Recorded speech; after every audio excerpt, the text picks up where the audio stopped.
Hello guys, welcome to back my YouTube channel.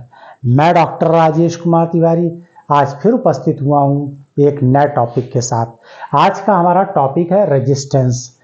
क्या होती है रेजिस्टेंस की डेफिनेशन, रेजिस्टेंस क्या होता है और ये किन किन फैक्टर पर डिपेंड करता है। जनरली ये तो एक इलेक्ट्रिकल डिवाइस है, जैसे हमारा कैपेसिटर होता है यानी कंडेंसर, उसी तरीके से ये भी एक डिवाइस होती है।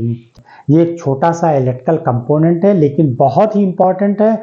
अगर आप इलेक्ट्रिकल गैजेट्स देखेंगे या इक्विपमेंट देखेंगे तो वहां पर आपको डिफरेंट डिफरेंट टाइप के रेजिस्टेंस मिलेंगे।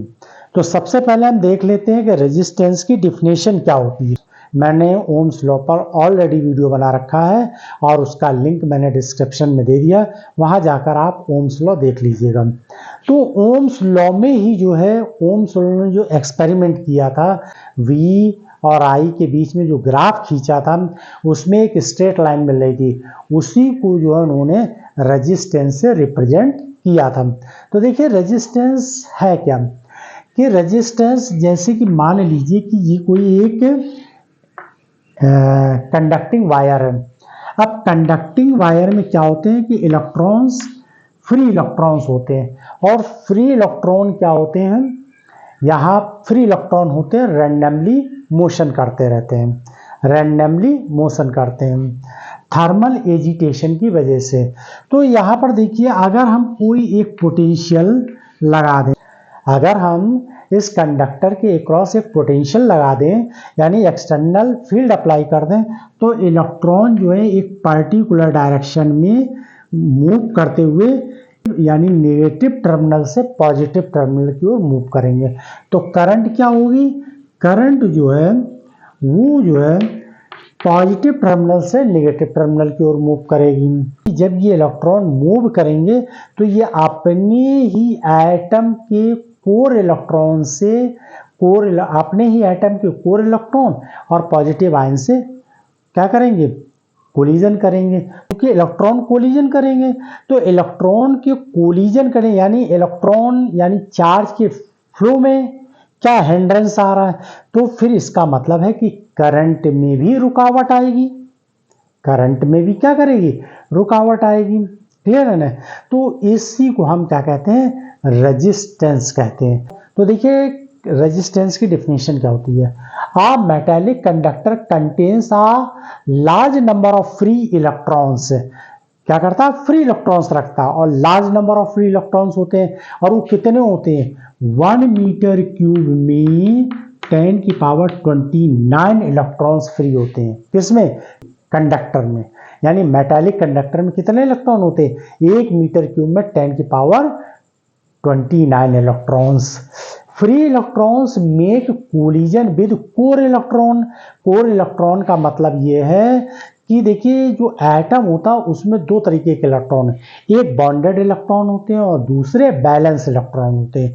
तो बैलेंस इलेक्ट्रॉन क्या होते हैं, वो फ्री होते हैं, और जो यहाँ पर कोर इलेक्ट्रॉन होते हैं वो बॉन्डेड होते हैं। अब ये इलेक्ट्रॉन क्या करते हैं, या तो कोर इलेक्ट्रॉन से कोलिजन करते हैं या फिर पॉजिटिव आयन से कोलिजन कर लेते हैं ऑफ लैटिस, यानी कि with course electrons and positive ions of lattice. The electric current is opposed by the collision. So hindrance is offered by conductor to the flow current. This hindrance is called the resistance of conductor. तो इसी को हम क्या कहते हैं, resistance कहते हैं। Clear है। यानी कि जब इलेक्ट्रॉन कोलिजन करेंगे, तो जब इलेक्ट्रॉन कंटिन्यूअस फ्लो नहीं होंगे तो फिर कंटिन्यूअस करंट भी फ्लो नहीं होगी। इलेक्ट्रॉन के हिंड्रेंस की वजह से ही करंट भी रेजिस्ट होती है। तो देखिए ये रेजिस्टेंस की डेफिनेशन होगी। अब ये रेजिस्टेंस जो है किन किन पैरामीटर पर डिपेंड्स करता है। तो देखिए नंबर 1 तो लेंथ है, ये जो कंडक्टिंग वायर है इसकी लेंथ पर डिपेंड करेगा। तो लेंथ कितनी, लेंथ। दूसरा किस पे डिपेंड करेगा, area of cross section of conducting wire. Area of cross section, cross section area का मतलब ये वाला एरिया, ये एरिया, ठीक है, ऑफ कंडक्टर। ये सब कंडक्टर है, लेंथ किसकी होनी, कंडक्टर की लेंथ है ना, लेंथ ऑफ कंडक्टर और area of cross section of conductor. तीसरा ये किस पर डिपेंड करेगा, मटेरियल पर, कैसा मटेरियल है इस पर भी डिपेंड करेगा। और चौथा जो सबसे इंपॉर्टेंट पॉइंट है वो है temperature, temperature of conductor. Conductor का जो टेम्परेचर होगा ये बहुत ही इंपॉर्टेंट पैरामीटर, कंडक्टर का जो टेम्परेचर है वो बहुत ही इंपॉर्टेंट पैरामीटर है रेजिस्टेंस के लिए। तो ये 4 पैरामीटर पे डिपेंड करता है। तो R resistance directly proportional to L, inversely proportional to E. Directly proportional to किसके है, एल के, इनवर्सली प्रोपोर्शनल किसके है, एरिया के।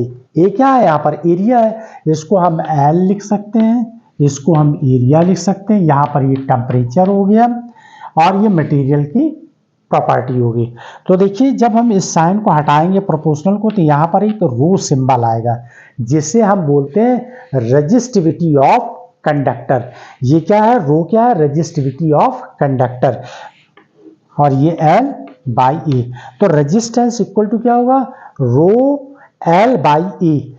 यहाँ पर एल क्या है, लेंथ है, ए क्या है, एरिया है, और ये क्या दिया, रो रेजिस्टिविटी ऑफ कंडक्टर, यानी कंडक्टर की रेजिस्टिविटी, और ये मटेरियल प्रॉपर्टी होती है। ये क्या है, ये मटेरियल प्रॉपर्टी होती है। अब यहाँ पर ये आर का फार्मूला आ गया, क्लियर है, यहां तक समझ में आ गया। रो इज कांस्टेंट और ये प्रोपोर्शनैलिटी कांस्टेंट है। रो इज कांस्टेंट यानी प्रोपोर्शनैलिटी कांस्टेंट है, और रो क्या है, rho is resistivity of material, clear है। और इसकी यूनिट क्या होगी, तो देखिए यूनिट यहीं से निकाल लेंगे हम। आर रो इक्वल टू हो जाएगा, ये हो जाएगा R A by L. R की यूनिट क्या होती है, ओम, आर की यूनिट ओम। ए की यूनिट क्या होगी, यानी एरिया, एरिया की यूनिट होगी मीटर स्क्वायर, और अपॉन एल की यूनिट क्या हो जाएगी, मीटर हो जाएगी। इससे ये कैंसिल कर दीजिए, तो ओम इंटू मीटर, रेजिस्टिविटी की यूनिट होगी ओम इंटू मीटर, क्लियर है। आई होप कि आप लोगों को समझ में आया होगा। Thanks for watch my video.